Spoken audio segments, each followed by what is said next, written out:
जय छोटे मित्रांनो, आज पुन्हा एकदा नवीन ब्लॉगमध्ये. तर आता आम्ही सध्या एक छोटंसं गाव आहे. या शिप्रा गावापासून हा आहे भोपाळ हायवे. तर आपल्याला आहे 37 किलोमीटर. तर आज आम्ही चालले महाकालचे दर्शन घ्यायला. तर इथून शिप्रा यावरून जर तुम्ही येणार असाल तर इथून 37 किलोमीटर अंतरावर उज्जैन आहे. तर असं एक उज्जैन इथून 37 किलोमीटर अंतरावर आहे. हा मेन पाहू शकता भोपाळ हायवे आणि लेफ्ट बाजूला उज्जैन. इंदोर भोपाळ हायवेला उज्जैन जाण्यासाठी एक टोल नाका लागतो. आपल्याला टोल नाका क्रॉस करून जावे लागेल.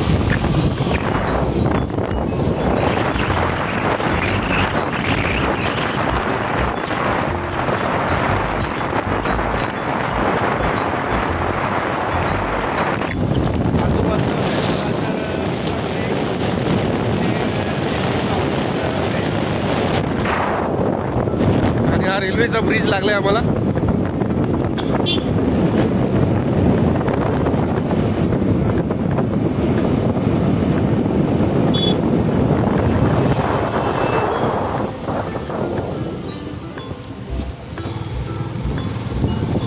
नाही, ट्रॅफिकचा नेम नाही ओढायचा, आउट साईडने यायचं.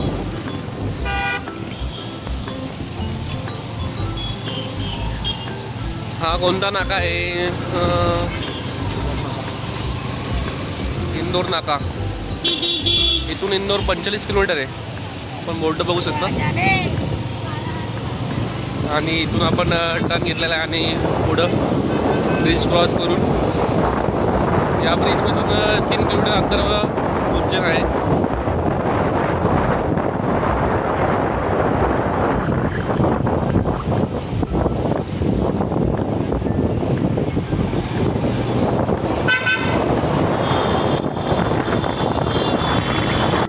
इकडे पण वाटतं रस्त्याचं काम चालू आहे, कॉन्क्रीट काम चालू आहे. बेवडीतलं रस्ते कधी होतील काय माहित आता.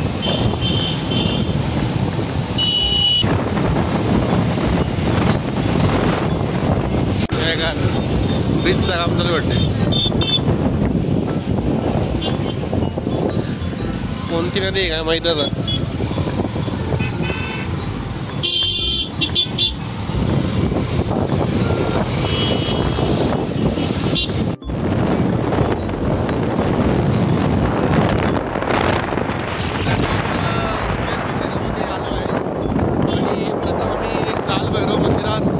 दर्शनासाठी जाणार आहेत.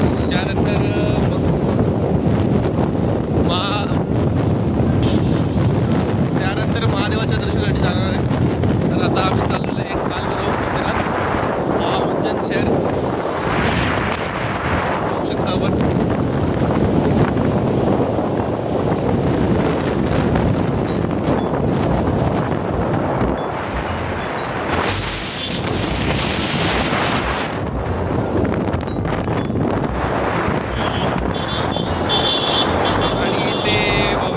प्रवेशद्वार आपल्याला पाहायला मिळतोय. हा मृत्यूंजय प्रवेशद्वार.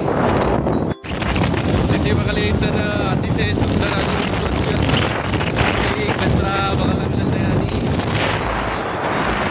अतिशय सुंदर असं वातावरण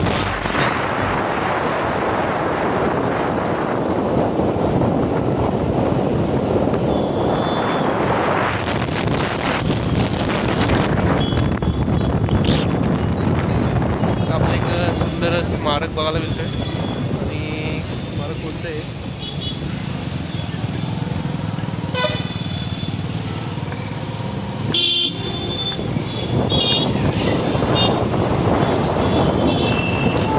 आता आम्ही चाललेलो आहे कालभैरव मंदिर, कालभैरवच्या दर्शनासाठी. आणि त्यांच्या पण सजावट होतं की रात्रीचं दृश्य अतिशय चांगलं असेल. चांगलं असेल लायटिंग.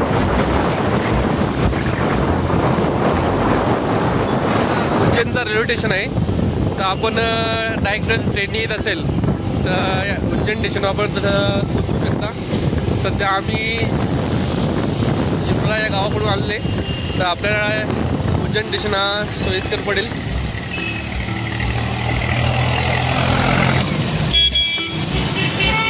स्टेशन जवळ आलो आणि ट्रॅफिक जाम.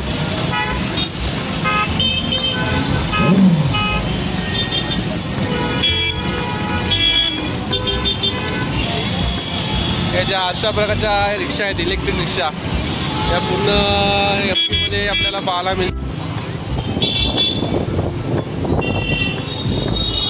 हा पूर्ण बाजार परिसर आहे. पूर्ण ट्रॅफिक जाम, खूप मोठा बाजार दिसतोय.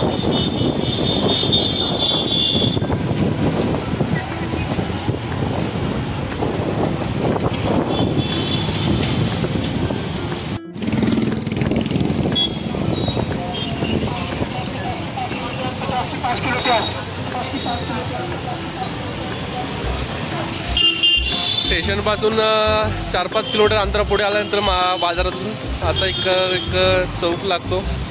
इथे एक सुंदर असं मंदिर आहे आणि समोरच्याच बाजूला कालभैरव मंदिरात एक भव्य असं प्रवेशद्वार आपल्याला पाहायला मिळतं. आणि इथे जाट धर्मशाला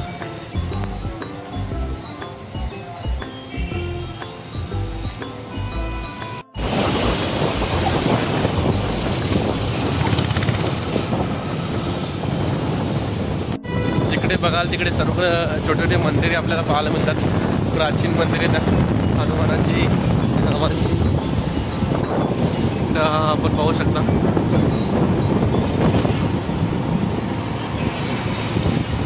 तिकडे जाईल तिकडे नजर जाईल तिकडे अशा छोटे छोटे मंदिरं आपल्याला पाहायला मिळतात. अखिल भारतीय पंच समिती मंदिर, राम जनार्दन मंदिर, सुंदर असं मंदिर आपल्याला पाहायला मिळते. आणि इथे एक चौक,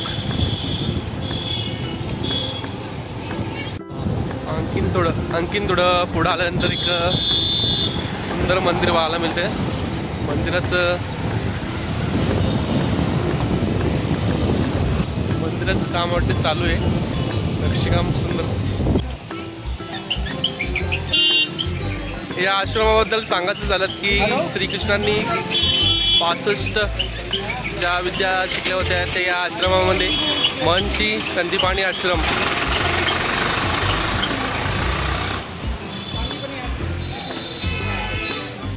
तर आश्रमाच्या आतमध्ये आल्यानंतर श्रीकृष्ण आणि बालसुदामा यांनी विद्यास्थल इथे आहे.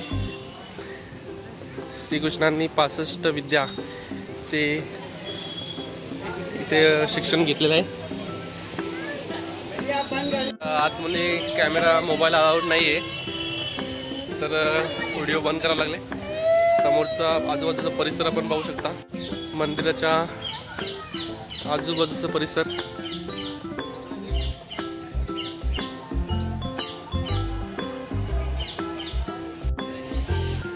मंदिराच्या बाजूला श्रीकृष्णाद्वारा शिकाई गई 14 विद्या. तर जाऊन बघूया आपण.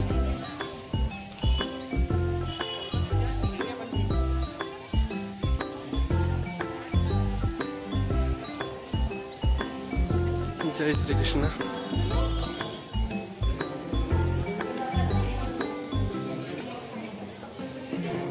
आपण पाहू शकता पुराण,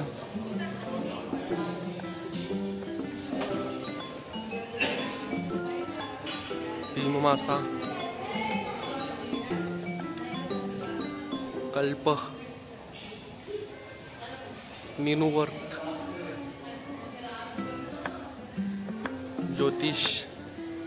ज्योतिष विद्या, व्याकरण,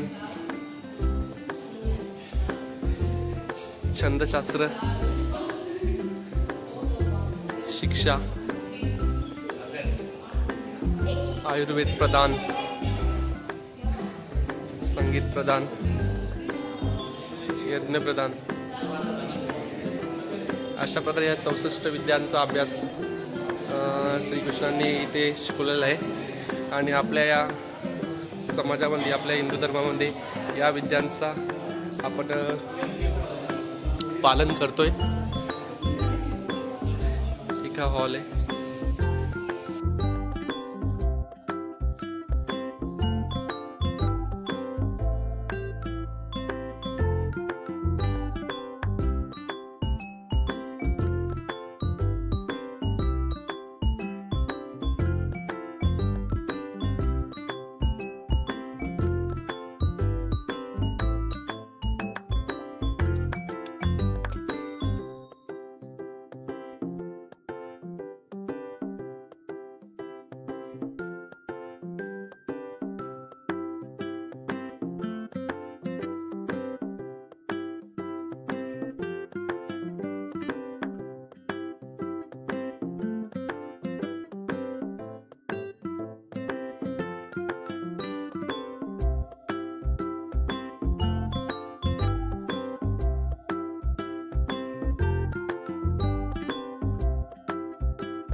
मित्रांनो, जेव्हा महायुद्ध झालं होतं तेव्हा श्रीकृष्णांनी अर्जुनाला जे सांगितलेले संवाद आहे तिथे प्रसंग या प्रतिमेच्या दौऱ्यात आपल्याला इथे दाखवलेले आहेत। तर सगळे प्रतिमा लावले आहेत ते आपण पाहूया। जेव्हा महायुद्धाच्या दरम्यान महाभारताच्या दरम्यान जे प्रसंग श्रीकृष्ण आणि अर्जुनाच्या दरम्यान घडले त्याच्या प्रतिमा आपण पाहू शकता। खूपच चांगल्या प्रकारे ते दर्शवण्यात आलेले आहे।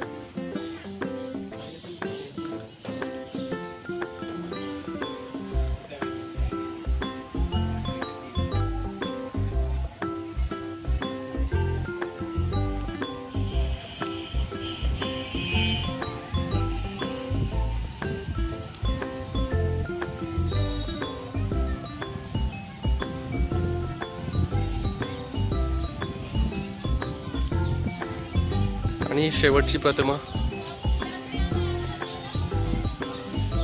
आश्रमानंतर आपण मंगलनाथ मंदिर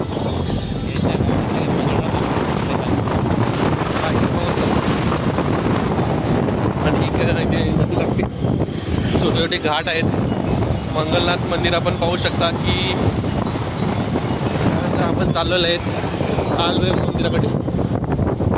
हा छोटासा पूल क्रॉस केल्यानंतर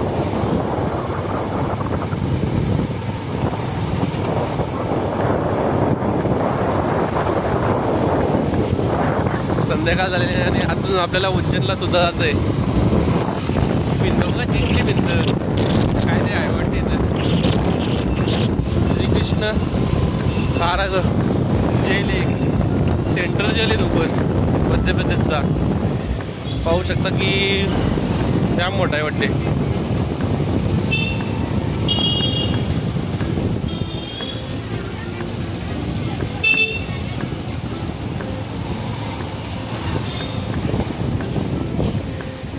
केंद्रीय जेल उज्जैन मध्य प्रदेश। शेवटी प्रतीक्षा संपली। आपण काल भैरव मंदिराच्या पाशी आले। 5:02 आणि समोर आपण पाहू शकता भव्य असा मंदिर। कालचा टाइम झाले आणि थोडेफार प्रमाणात गर्दी आहे। पाहूया मेन एंट्री आता कुठून आहे। वैभव जी, ये बहुत बड़े बाबा के भक्त है ना आपले मित्र। आणि ते पंकज।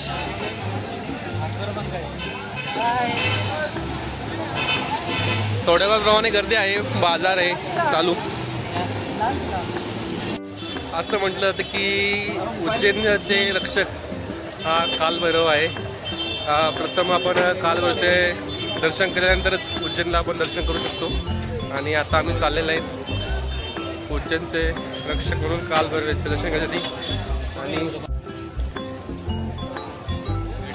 आणि समोरचं दृश्य आपण पाहू शकता।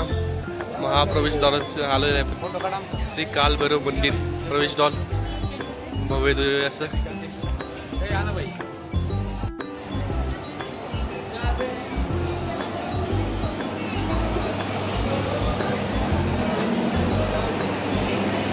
आतून एंट्री मारताच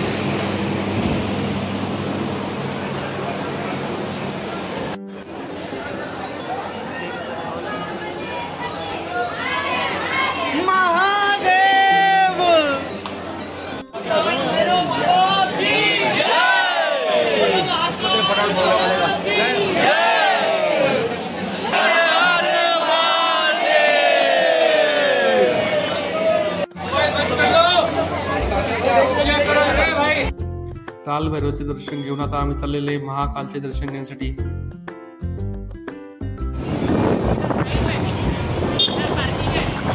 आणि मित्रांनो मंदिराच्या आतमध्ये आपण एंट्री केलेली।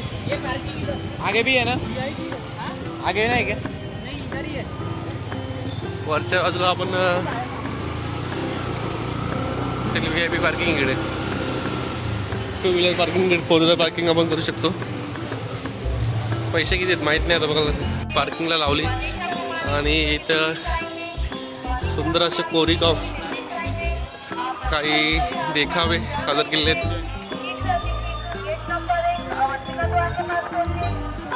पाहू शकता आपण वरच्या साईडला पार्किंगची व्यवस्था आहे। अजून आपल्याला 1 किलोमीटर जायचं आहे। इथून अजून आपल्याला 1 किलोमीटर चालत जायचं आहे पुढे मंदिरापाशी।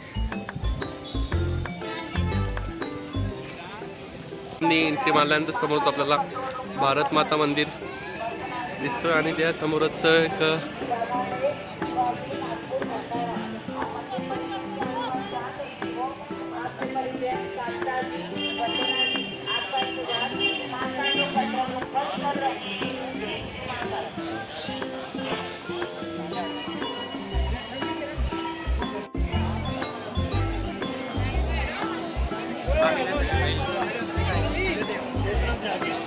तर आता मोबाईल लॉकरला जमा करायला लागतील। मोबाईल अलाउड नाही, मोबाईल कॅमेरा फायनली आमचं दर्शन झालं। खूप गर्दी होती। मोबाईल लॉकरला असल्यामुळं आतमधलं काही व्हिडिओ आपल्याला दाखवता आले नाही। खूप चांगलं वाटलं। एक वेगळीच एनर्जी येते आतमध्ये गेल्यानंतर। मंदिराच्या बाहेरच्या परिसराचं दृश्य आपण पाहू शकता।